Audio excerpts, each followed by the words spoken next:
Hello everybody, welcome back to the Wandering Luke channel, where I take you with me as I travel the world and give you tips about how to make your travels a lot easier from what I've learned. Today we're going to be diving into 5 tips for traveling with kids under 5. For toddlers and babies and young children, going to Disney can be a lot of fun. And Disney actually works very hard to make it a very welcoming environment for parents with young children. There are a few things though you need to know, and I'm hoping that this video will help you make that trip a little easier. We just got back from having some travels with a 3-month-old and a 9-year-old spending 10 days at Disney World. So hopefully this video will help you learn something new. Now, if you're new here, do me a big favor. Help me grow this new channel. Hit that subscribe button, hit that thumbs up. It really does help us because it lets YouTube know you enjoy what we do here. All right, let's dive into it. Number 1, strollers. Now, strollers are an excellent way to get around Disney with young children. It makes it so much easier, honestly. I really do highly recommend bringing a good stroller.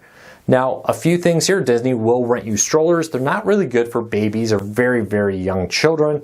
They're really meant for kids who can sit up on their own and sit in the stroller. They're big, they're plastic, there's singles, there's doubles, and more. There are also many places around Orlando that will rent you strollers of all kinds out there. I would recommend a couple things. Bring your own if you can. Most airlines will allow you to check a car seat and a stroller for free on your flight. Most airlines do not charge for that. Double check with your particular airline to make sure you understand that. But I do know that it adds more weight. If you're driving, it's more room. There's a lot of reasons not to do it. I would definitely look into your rental options around Disney. Disney charges about $15 a day for the standard stroller and then $31 a day for a double stroller. You can also do a multi-day length of stay for $13 a day or for the single, or $27 a day for the double. Again, all these are big plastic ones that aren't exactly the most easy to use out there. And they don't have all the storage of a lot of other strollers.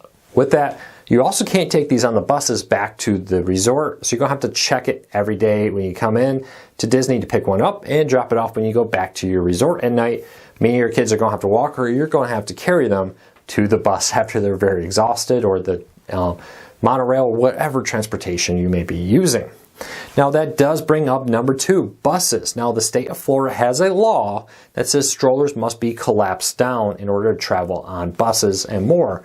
Disney has warnings about that in every bus. I've seen more than a couple couples fight with bus drivers trying to bring their strollers on fully opened up so the kids can keep sleeping.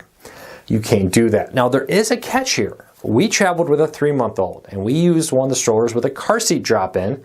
So he sat in the car seat. Because of that, we were able to just take the car seat out, and you can take the car seat on the bus without issues. You still have to fold up the stroller part of it, but that allowed us not to have to take the baby out of the car seat, wake him up. It allowed us to keep him sleeping. So if you have a baby, a young child that still fits in a car seat, use a stroller that allows you to have a car seat combo on it so you can travel with them that way. Latch it into the car seat, unlatch it. Made getting in and out of the buses so much easier. It is another piece. My wife carried the stroller, the little stroller frame. I carried the car seat. It worked pretty well for us. So keep that in mind. You can save some money by not checking by now renting, your stroller and checking it on the airline. And you can often get a much nicer stroller that way. We actually, when we had our child, we knew we were going to go to Disney. We had planned this actually last year because of the pandemic. We had to delay our trip. And surprise, surprise, we had to add one more person to it. But having a stroller made it so much easier. Having that cover the car seat option to get in and out of buses was really nice. A few things additional to know. Definitely pack some rain protectors for the stroller. It's Florida, it rains a lot, and it makes it so much easier just to cover up the kid or cover up the stroller.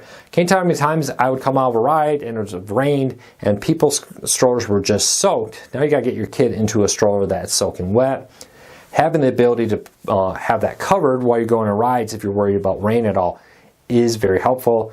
Twice on our trip, it was not predicting rain, and it rained pretty hard for a long time. So keep that in mind. And number 2, do remember, buses will not allow open strollers onto the bus. No matter how much you argue about the fact that scooters can go on there, strollers by state law in Florida are not allowed on the bus when they're open. So keep that in mind. The only one that would allow us to have an open stroller was the gondola things, the big baskets in the air out there, the new Disney rides, whose name I'm just completely blanking out on. You do not need to open or close your stroller for that. Leave me a comment. What's the name of those big buckets in the air that go across like the gondolas? Leave me a comment, let me know. Number 3 is rider swap. If you have a young baby with you who's too young for a particular ride, like Soarin' or a roller coaster, you can do rider swap. You talk to the staff when you at the standby lane at the fast pass, or now lightning lane as they call it, and you let them know that you want to do a rider swap for a baby. 2 people can do it per child. One person can stay with the baby, and then once the first group comes off, you swap the baby, and then you can go through the lightning lane, as they now call Fast Pass, onto Disney. Now, a few things about that. Now, when you get there, talk to the staff, ask them, hey, does a baby allowed on this ride? If you have questions, they'll be happy to tell you. If no, they'll be happy to set up rider swap. Now, rider swap does not need to be used immediately. For example, one day at Epcot, we did Soarin'. It took longer than expected to get through the standby lane for the first group. The first group does do the standby lane, and then when they swap, the 2 people who were assigned to go back through were able to use the lightning lane. Now, unfortunately, it took longer, and our dinner reservations were coming up, so I actually went and had our dinner, came back several hours later, and was still able to use my Fast Pass lightning lane pass to get through the rider swap. So you don't have to immediately turn around and go through it. Now, the cool thing about this is one day, we had all the kids, we did a bunch of rider swap.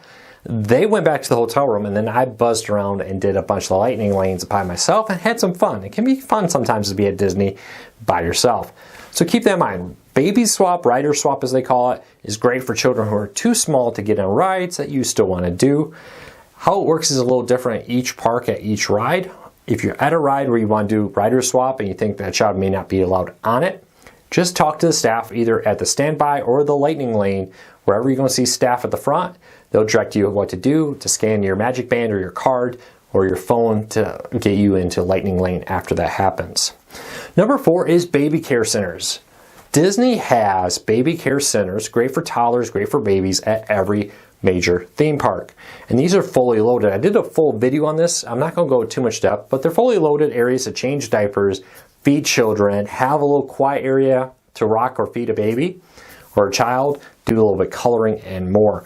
Baby care centers are a great way to get around the parks. They also sell necessary supplies from Huggies like diapers, wipes, and more. If you get in the park, you discover you forgot something, don't waste time going all the way back to your resort or driving back to your rental place and waste all that time at Disney. It's expensive. Spend a few bucks, buy the wipes, buy the diapers, it'll work it. If you want to see a full tour of a baby care center and learn more about them, I'll put a link to it in the show notes down below and in the first comment to a video I did breaking down all those. And lastly, food tips. Now, Disney does have a lot of food for toddlers. Disney World is, I think, a lot better than Disneyland in how it handles food for young children, babies, and the like.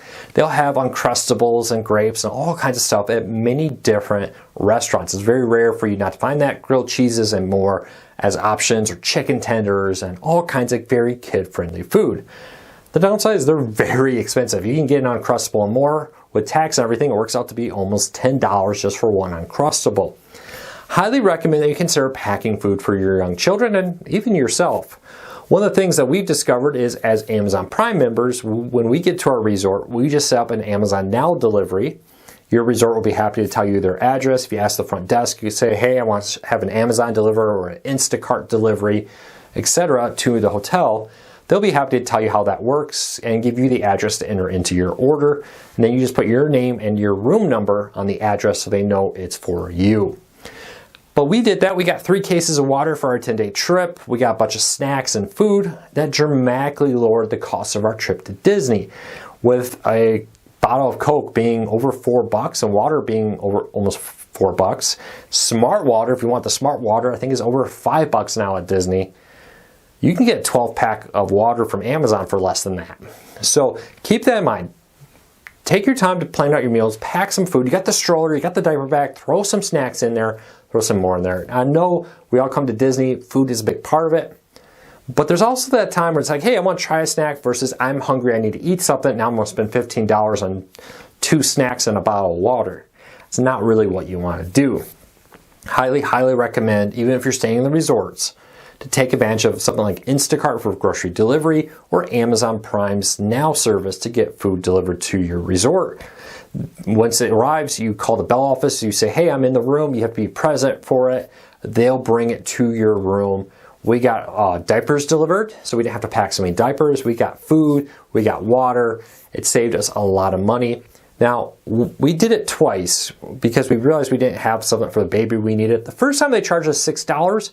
The second time, I don't know if it's because there was a miscommunication or what, they did not charge us the $6 delivery fee. You can always go to Bell Services if it's small and pick it up if you don't want the resort to deliver it to your room.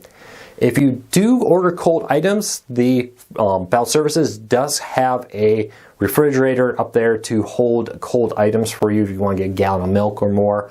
Always a little dubious of it because how do they know what's in the bag unless Amazon or somebody tells them, hey, here's your cold items. They may miss something and not put it in there. We actually just went to the resort cafeteria, food court area, and bought a half gallon of milk while we were there for our daughter to have some milk at breakfast and a pack of eggs. Definitely more expensive, but not crazy expensive as you expect.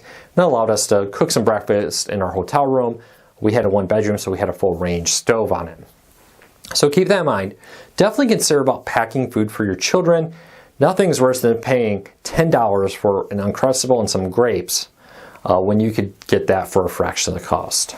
So hopefully that helps you. Hopefully these tips help you a lot. Pack your own stroller.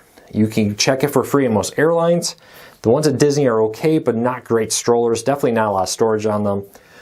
With the buses, remember you have to collapse your bus stroller down to get on the bus. If you have a car seat for a young child, you can take the car seat off the stroller and carry that in with the child still in it. So keep that in mind with all that. And pack your food. Be aware of where the baby care centers are. Check out the link down below for a video on that also. I appreciate your support. Hopefully this helped you learn some tips and tricks for your next Disney trip. If you have one for traveling with a toddler, any child under 5, a baby, leave me a comment. I'd love to hear from you. Help share the wealth of knowledge out there. Help make somebody's trip a lot easier. Hit that subscribe button. Hit that thumbs up. We really appreciate it. I'll be back with another video real soon.